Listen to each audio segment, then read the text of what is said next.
여러분, 여름에는 선풍기가 설치되는 것이 자연스럽죠.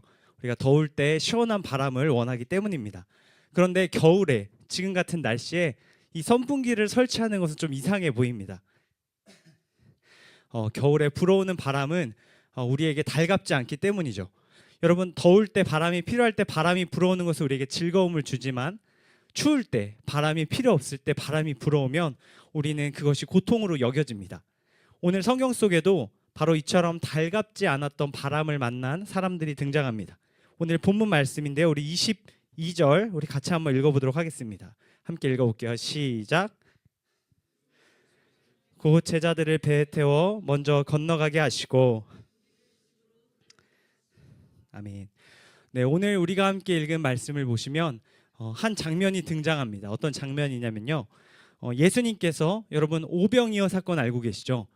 이제 보리떡 5개와 물고기 2마리로 여러 사람들을 먹였던 그 오병이어 사건, 놀라운 기적 이후에 사람들이 많이 모여들었습니다. 예수님 곁으로 모여들었던 많은 사람들을 예수님께서 떠나 보내시면서 동시에 예수님의 제자들을 특별한 장소로 보내십니다.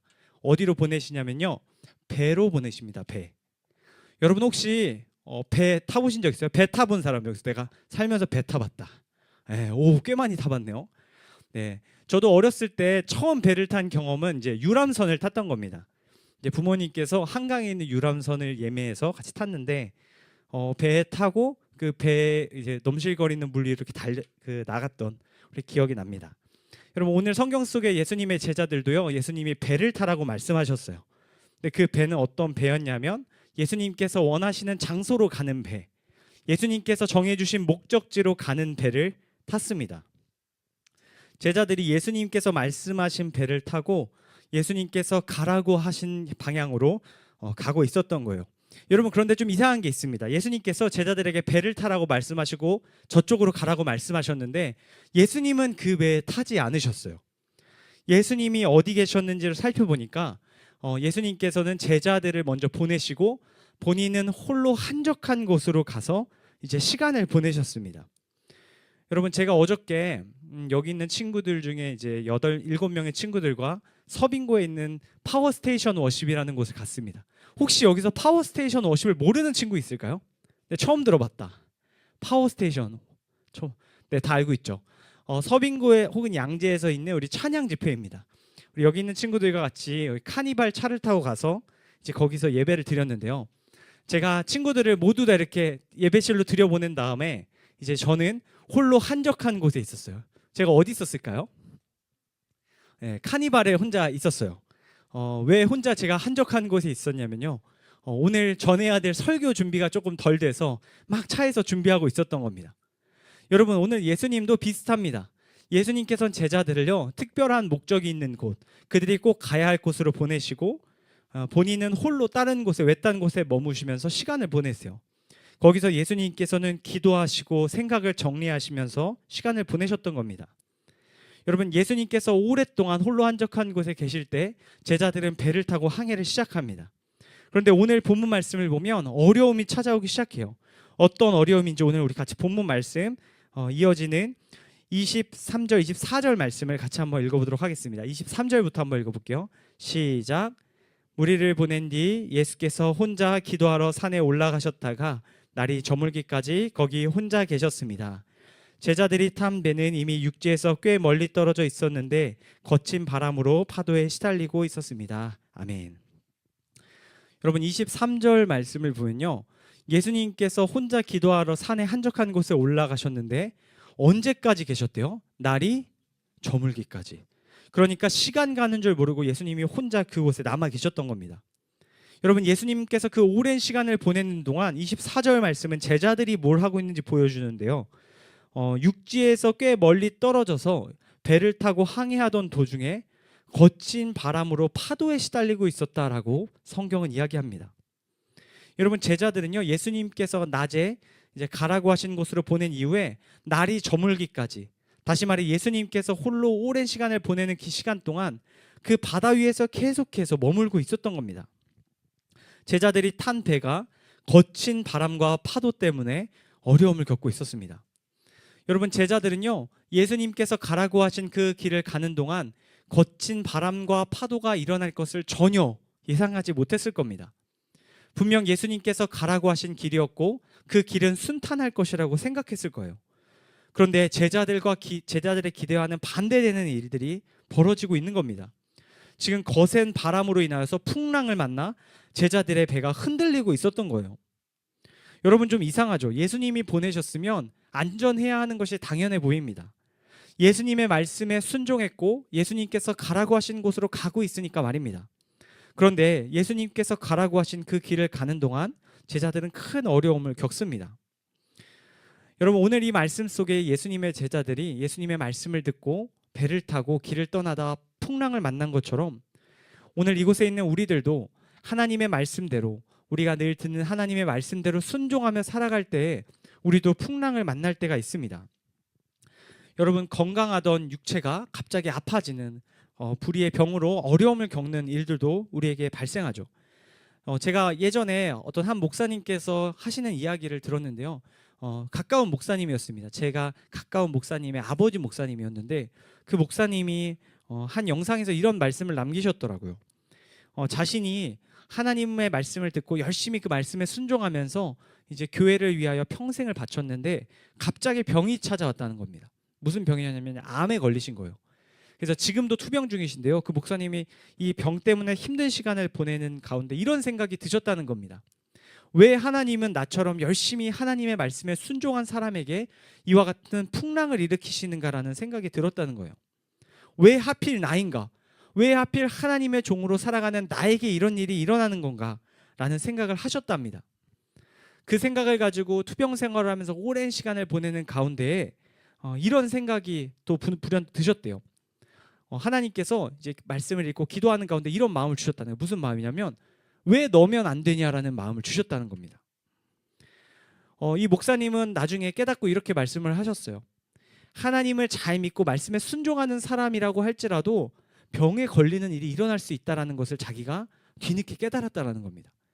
자신이 특별해서 병에 걸리지 않는 것이 아니라 누구나 하나님의 말씀에 순종하는 사람도 어려움을 겪을 수 있다는 것을 깨달았다는 거예요. 여러분, 제자들도 마찬가지였을 겁니다. 배 안에서 분명히 그들 안에 하나님을 향한 원망이 터져 나왔을 거예요.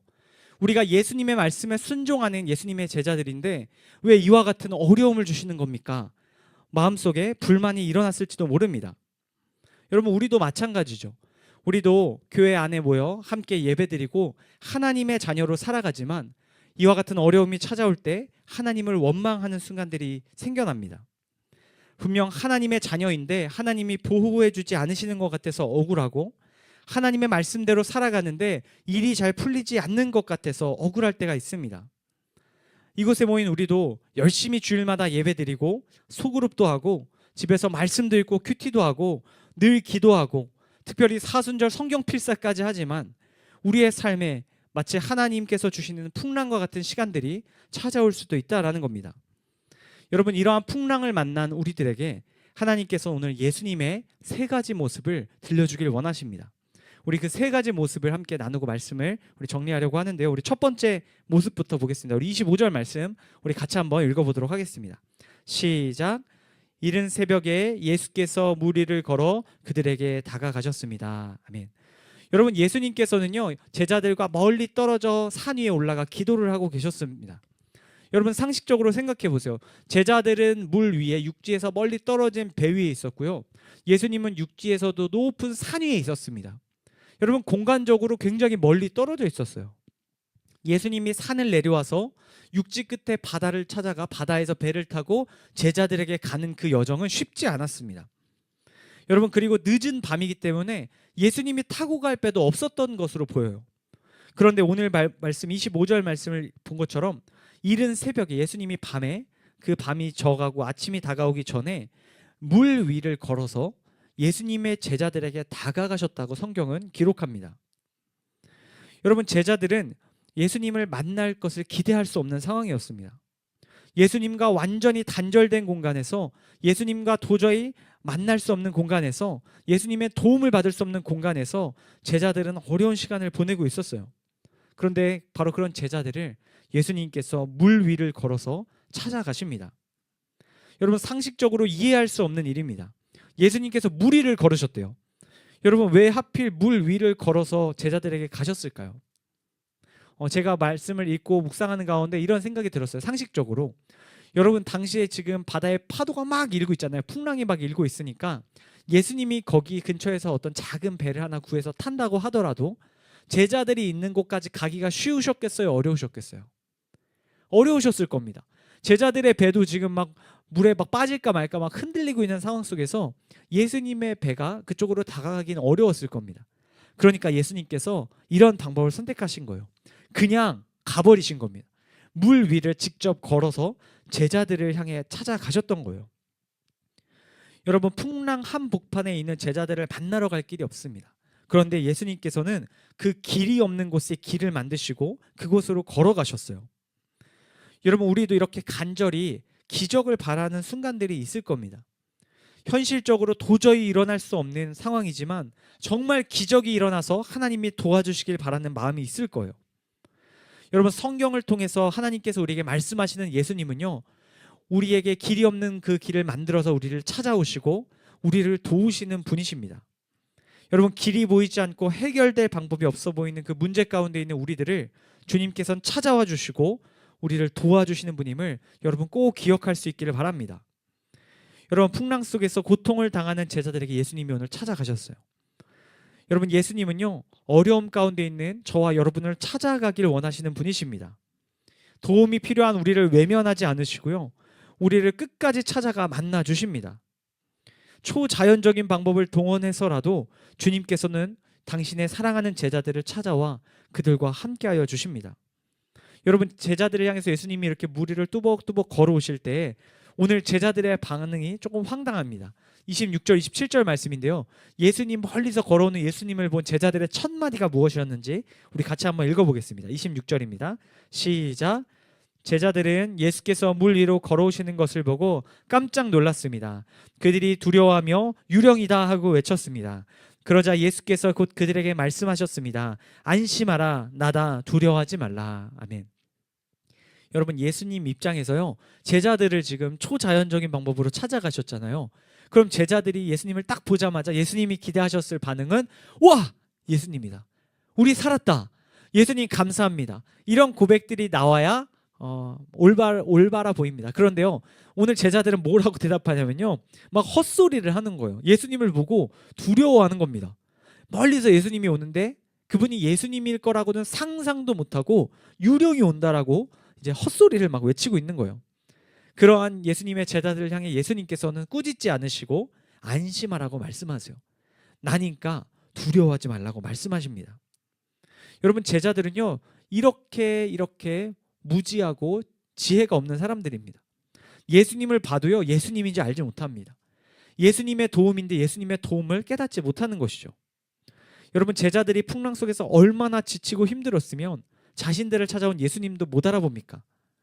예수님께서는 그런 제자들을 위로하시며 격려하여 주십니다. 여러분 예수님이 제자들에게 찾아오셨고 이제 그들은 예수님의 도움을 받게 되었습니다. 여러분 이 사실을 확신한 제자들 중에 가장 용감한 한 사람, 오늘 말씀 속 베드로가 이제 예수님께 이렇게 이야기하죠. 제가 읽어드릴게요. 28절 말씀입니다. 베드로가 대답했습니다. 주여 정말로 주이시면 제게 물 위로 걸어오라고 하십시오. 여러분 베드로는 참 재밌는 사람입니다. 여러분 보통 제자들이 예수님이 저기 물 위에서 걸어오면 이제 예수님이 우리 배 앞머리를 이렇게 잡고 끌어가지고 이 풍랑을 지나가게 해주시면 좋겠습니다 이렇게 생각할 텐데 이 베드로는요 예수님 저도 예수님처럼 이 물 위 좀 걸어보겠습니다라고 말하는 거예요. 당신이 예수님이 정말 맞으시다면 저한테 앞으로 나오라고 말씀해 주세요. 그러면 제가 예수님처럼 배 위로 내려서 물에 발을 딛고 예수님과 가까이서 만나보겠습니다라고 말하는 거예요. 여러분 이런 귀여운 제안을 예수님께서 들으시고 베드로에게 이렇게 말씀하시는 거예요. 오늘 29절 말씀인데 우리 같이 한번 읽어볼게요. 시작. 그러자 예수께서 오너라 하고 말씀하셨습니다. 그러자 베드로는 배에서 내려 물 위로 걸어 예수께로 향했습니다. 여러분 예수님이 오너라 하는 순간 베드로가 그 얘기를 듣고 바로 발을 떼서 배 위에 내립니다. 물 위로 발을 딛는 거예요. 여러분 아마 제가 상상해 봤는데요 물 위로 베드로가 발을 딛는 순간 뒤에 있는 제자들이 오! 하면서 박수를 쳤을 것 같아요. 와, 이 용감한, 우리들 중에서도 가장 용감한 베드로, 예수님을 향해서 물에 발을 딛고 걸어가는 베드로, 이야 대단하다. 아마 환호성이 쏟아졌을 겁니다. 여러분, 베드로가 예수님을 바라보고 한 발 한 발 걸어가기 시작해요. 제가 얼마 전에 결혼식을 한번 갔다 왔는데요. 그 결혼식에서 여러분 화동이라고 들어봤죠? 화동. 이제 어린 아기가 이제 신랑 신부 쪽에 뭘 건네주러, 이제 꽃 같은 걸 건네주러 이렇게 걸어가는 화동하는 장면을 보았어요. 여러분, 엄청 조그만 애기였는데요. 막 잘 걷지도 못하는 애기가 저기 신부가 이제 입장하는 그 길 끝에서부터 신랑 신부 쪽으로 걸어가는데요. 막 비틀비틀 걸어가더라고요. 막 가다가 넘어지기도 하고, 갑자기 막 네 발로 기어서 가다가 또 옆에서 이모가 일으키니까 일어나서 좀 막 걷기도 하고, 그러다가 옆에 막 또랑으로 막 빠질 것 같기도 하고. 여러분, 그 아기가 이렇게 비틀비틀 걸어가는 모습을 보았어요. 여러분, 아기가 걸어가는데요, 그 앞에 있는 신랑과 신부가 아기에게 계속 눈을 마주치고 이쪽으로 오라고 막 박수를 치는 겁니다. 아기가 신랑 신부를 바라보고 그 길을 이렇게 한 걸음 한 걸음 걸어 나아가는 장면이 기억납니다. 여러분, 오늘 베드로도요, 바로 그 화동처럼 예수님을 바라보고 저기 계신 예수님께 한 걸음 한 걸음 걷고 있는 겁니다. 29절 말씀, 우리가 읽은 말씀을 보면요, 예수님께서 배에서 내려서 오라고 할 때 베드로가 걸었다고 말합니다. 여러분, 걸었다는 것은요, 제 생각에 한 걸음 두 걸음 이상 뛰고 있는 거예요. 베드로가 한 걸음 한 걸음 걸어서 예수님께로 향하고 있습니다. 여러분, 베드로가 한 걸음 한 걸음 걸어가며 예수님을 바라보며 놀라운 박수를 받으며 달려가는 그 중간에 갑자기 또 사건이 하나 발생합니다. 30절 말씀인데요, 우리 함께 읽겠습니다. 30절입니다. 시작. 그러나 베드로는 바람을 보자 겁이 났습니다. 그러자 바로 물속으로 가라앉기 시작했고 베드로가 소리쳤습니다. 주여 살려주십시오. 여러분, 이게 얼마나 모양 빠지는 모습입니까? 배에서 내려서요, 베드로가 지금 한 걸음 한 걸음 예수님을 향해서 달려가고 있고, 이제 옆에서는 막 환호하고 있는 겁니다. 예수님을 바라보고 잘 걸어가고 있는데 갑자기 발을 헛디는 겁니다. 여러분, 왜 헛디었냐고 하면 오늘 말씀 30절을 보면 베드로가 예수님에서 눈을 떼서 뭘 보기 시작했어요? 불어오는 바람을 봤다고 성경은 이야기합니다. 여러분, 베드로가 예수님을 보고 예수님을 향해서 믿음으로 걸어갈 때는요, 물을 딛고 걷는 것이 가능했는데요, 갑자기 베드로가 예수님으로부터 눈을 돌려서 자신에게 불어오는 바람, 풍랑을 바라보는 순간 베드로가 다시 겁이 밀려오기 시작했던 거예요. 예수님만 바라볼 땐 괜찮았는데 주변 상황과 환경과 문제를 바라보니까 마음이 어려워지는 거예요. 그 순간 자신의 몸이 가라앉기 시작합니다. 그리고 베드로가 소리치기 시작하죠. 주여 살려주십시오. 여러분, 얼마나 아찔한 순간입니까? 제가 이 말씀을 읽는데요, 싱크홀의 그 어떤 모습이 떠오르더라고요. 여러분, 땅이 안전한 줄 알고 걷고 있었는데 갑자기 눈앞에서 땅이 꺼지기 시작하는 거예요. 그리고 그곳으로 발이 들어가고 몸이 들어가고 자기가 완전히 그 안으로 가라앉게 되었던 겁니다. 풍랑 속에서 깊은 물속으로 가라앉는 공포스러운 일은 베드로가 경험합니다. 여러분, 우리도 베드로와 같은 일을 겪을 때가 있는 것 같아요. 우리가 예수님을 바라보며 믿음으로 승리하는 인생을 살아가는 순간들도 분명히 있습니다. 예수님으로 인하여 기뻐하고 즐거워하고 모든 상황과 환경에서 승리할 때가 있습니다. 그런데 때로는 우리가 예수님을 바라보던 그 눈을 돌려 세상의 상황과 환경 또 문제를 바라보며 다시 마음에 불안함이 찾아올 때가 있다라는 거예요. 여러분, 베드로처럼 갑자기 어려움을 겪게 될 때, 믿음으로 나아가다 실패하게 될 때 주님께서는 그런 우리에게 이어지는 말씀, 우리 31절 말씀을 들려주길 원하십니다. 우리 두 번째 예수님의 모습인데요, 우리 같이 한번 읽어보겠습니다. 시작. 예수께서 곧 손을 내밀어 그를 붙잡으시며 말씀하셨습니다. 믿음이 적은 사람아 왜 의심했느냐. 여러분, 베드로는요, 예수님을 붙잡을 수 있는 힘과 능력이 없었습니다. 빠져가는 그 가운데 붙잡을 것이 없어서 그저 예수님께 소리를 칠 뿐입니다. 주여 살려주십시오. 바로 그때 예수님께서 오늘 31절 말씀에 나오는 것처럼 손을 내밀어 주셨답니다. 여러분, 서커스 공중 그네 묘기하는 장면 혹시 보신 적 있으세요? 공중에 이렇게 그네 두 개를 달아놓고 한쪽에 있는 사람 또 반대쪽에 있는 사람이 그네를 확 이렇게 탑니다. 그러다가 순간적으로 한쪽 그네에 탄 사람이 공중으로 확 뛰어올라요. 그리고 반대쪽 그네에 있던 사람은 자신이 앉아있는 그네를 의지하여 날아오는 그 사람의 손을 딱 잡아서 그 사람을 붙잡아 줍니다. 여러분 제가 그 공중 그네 묘기하는 사람들의 인터뷰를 본 적이 있는데요. 거기서 굉장한 사실을 깨달았어요. 그걸 어떻게 붙잡나 막 궁금해서 찾아봤는데요. 어떻게 붙잡냐면 한 사람 뛰는 사람은요 절대 잡으려고 해서는 안 된다라는 겁니다. 자기가 점프할 때 그 그네에서 뛰어올라서 공중으로 날아오를 때 자기가 그 상대편 그네에 있는 사람을 잡으려고 생각하면 오히려 다친다라는 거예요. 그저 몸에 힘을 빼고 그 공중에서 자신의 손을 쭉 펼치고 반대쪽에 있는 사람이 자기를 잡아줄 수 있도록 온전히 맡겨야 되는 것이 공중 그네의 가장 중요한 핵심이라고 이야기를 합니다. 여러분 공중에 날아오르는 사람은요 의지할 것이 없고 붙잡을 수 있는 것이 없고 붙잡을 능력이 없는 사람이에요. 마치 오늘 베드로처럼요 빠져갈 수밖에 없는 사람이에요. 물속에 가라앉고 아무것도 할 수 없는 그런 상태입니다. 바로 그때 예수님께서 오늘 말씀처럼 손을 내밀어 그를 붙잡아 주셨다라고 이야기합니다. 여러분 예수님께서는요 오늘 베드로처럼 물속으로 가라앉을 수밖에 없는 우리에게, 믿음으로 승리하다가 때로는 실패할 수밖에 없는 우리들에게 손을 내밀어 주시고 붙잡아 주시는 분이십니다. 우리 곁에 찾아와 주실 뿐만 아니라 우리의 연약함을 불쌍히 여기시고 붙잡아 주시는 그 예수님을 여러분 꼭 기억하실 수 있기를 바랍니다. 여러분 우리도 믿음으로 살아가다 실패하는 순간이 있을 거예요. 반드시 있을 겁니다. 그때 베드로처럼 주여 나를 살려주시옵소서 기도할 수 있는 저와 여러분 되기를 원합니다.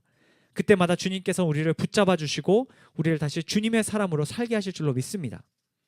우리 마지막 세 번째입니다. 풍랑 속에서 발견하는 예수님의 마지막 모습, 우리 32절 말씀에 기록되어 있는데요. 우리 같이 한번 읽겠습니다. 시작.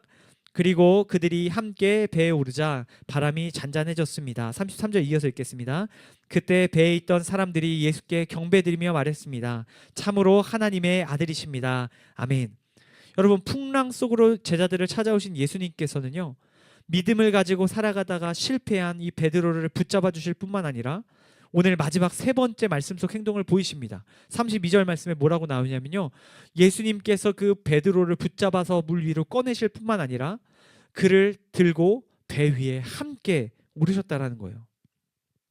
여러분 예수님께서는요 베드로를 배 위에 다시 넣어놓고 그들을 떠난 분이 아니셨어요. 여러분 한 번만 그들을 도와주시고 예수님이 이제 너희를 잘 살아라 하고 떠나신 것이 아니라는 거예요. 예수님은요 그들을 배에 태우시고 자신도 직접 그 배 위에 오르십니다.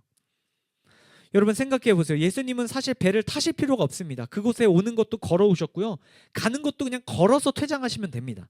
그런데 예수님께서 특별히 그 흔들리는 배 위에 같이 오르셨어요. 여러분 왜 오르셨을까요? 예수님은요 제자들과 그 풍랑을 지나 항해를 마칠 때까지 그들과 함께 동고동락하길 원하셨던 것입니다. 여러분 예수님께서는요 당신의 제자들과 한 배를 타기를 원하셨어요. 어떤 어려움도 어떤 문제도 함께 겪어나가며 그들을 돕길 원하셨던 분이셨어요. 여러분 제가 한 10년쯤 전에 이제 다른 교회에서 이제 사역을 할 때 이런 일이 있었어요. 제가 가지고 있는 이게 소중한 소지품들을 넣은 가방이 있었는데요. 이제 여름 수련회를 끝나고 이제 교회 앞에 버스가 내려서 이제 아이들 짐 정리를 다 해주고 초등부 학생들이었는데요. 막 아이들 짐 정리를 다 해주고 다 보내고 이제 저도 집에 가려고 제 가방을 찾아보는데 가방이 없어진 거예요. 근데 그 가방에 뭐가 있었냐면요. 컴퓨터도 있었고 지갑도 있었고 뭐 다 있었어요. 제 옷도 있었고 모든 게 다 있었습니다. 여러분 모든 게 다 들어있던 가방이 없어져서 제가 소위 멘붕이 왔어요. 멘탈이 막 난리가 난 거예요. 어떻게 집에는 어떻게 갈 것이며 교통카드도 없고 핸드폰도 없고 아무것도 없으니까.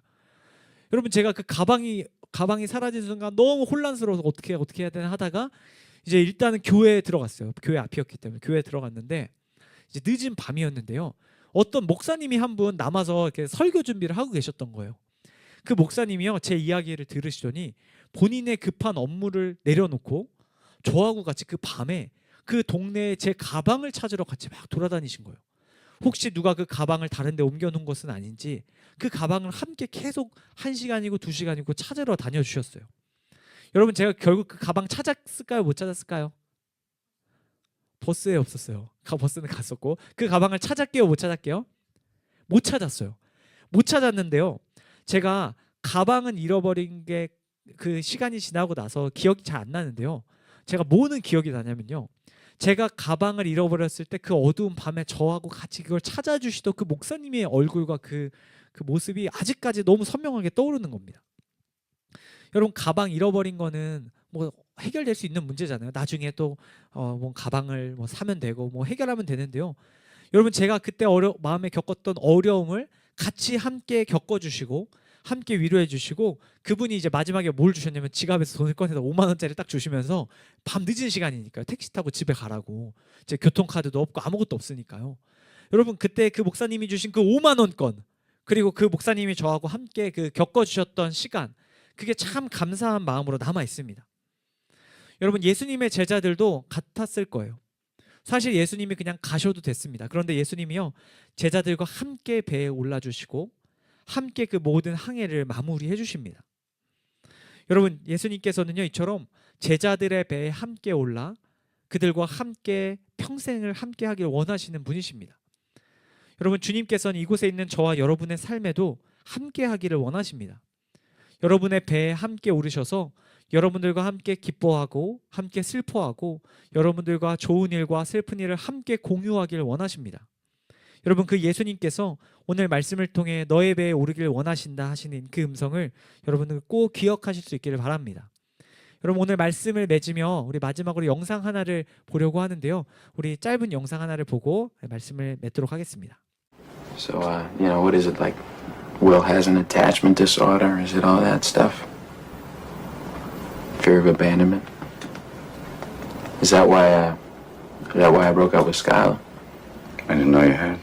I did. You want to talk about it? No. Hey, Will. I don't know a lot. You see this? All this shit.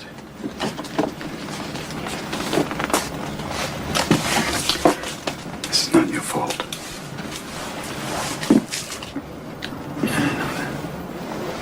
Look at me, son. It's not your fault. I know. It's not your fault. I know. No, you don't. It's not your fault. I know. It's not your fault. All right. It's not your fault. It's not your fault. Don't fuck with me. It's not your fault. Don't fuck with me, all right? Don't fuck with me, Sean. Not you. It's not your fault.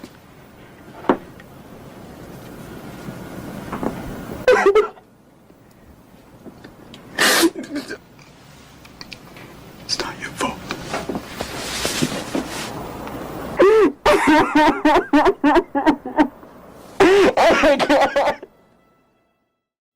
네, 우리가 방금 본 이 영상 속에는 윌이라는 한 청년이 나옵니다. 이 윌은요, 오늘 예수님의 제자들처럼 인생의 많은 풍랑을 겪었던 소년입니다. 여러분, 이 사람은요, 자신에게 불어온 풍랑 가운데 마음에 상처가 생기고 어려움을 많이 겪은 사람이에요. 여러분, 이 사람 곁에 귀한 만남이 있었는데요, 바로 숀이라는 이 상담가입니다. 여러분, 이 숀이라는 상담가는요, 이 윌 곁에 늘 함께하며 그의 이야기를 들어주고 그의 마음의 어려움이 무엇인지 살피기 시작합니다. 그리고 오랫동안 이 윌을 지켜봤던 숀은 그에게 이렇게 말합니다. 그것은 너의 잘못이 아니라고요. 그가 맞은 모든 풍랑과 그 풍랑으로 인해 그가 겪었던 어려움들, 상처들, 아픔들, 그리고 원망했던 그의 모든 마음들은 그의 잘못 때문이 아니라고 이렇게 말해주죠. 여러분, 이 윌이라는 사람 곁에는 이 숀이라는 좋은 사람이 함께 있었습니다. 풍랑 가운데 살아갔던 모든 자신의 삶에 이 숀이라는 사람이 찾아와 그를 붙잡아주고 그와 함께 앞으로의 삶을 살아가 주었습니다.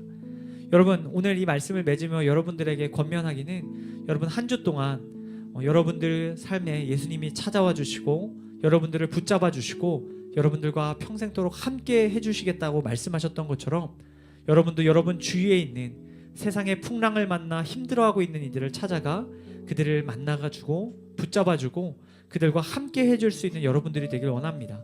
들은 말씀을 가지고 그냥 집에 가서 돌아가서 살아가는 것이 아니라 이 말씀대로 여러분들 꼭 실천할 수 있길 바랍니다. 여러분 주위에 한 주 동안 3명의 사람을 한번 찾아보시고 풍랑을 만난 그 3명의 사람에게 한 사람에게는 그들에게 찾아가서 함께 해주고 또 한 사람에게는 구체적인 방법으로 붙들어주고 또 한 사람에게는 그와 함께 쭉 동행하는 그런 여러분들 모습을 갖게 되길 원합니다. 예수님처럼 세상 사람들에게 함께 해주고 찾아가주고 만나주고 위로해주는 그러한 주님을 닮은 사람들로 살아가는 사랑하는 우리 파워웨이브 친구들 다 되기를 예수님의 이름으로 간절히 축복합니다.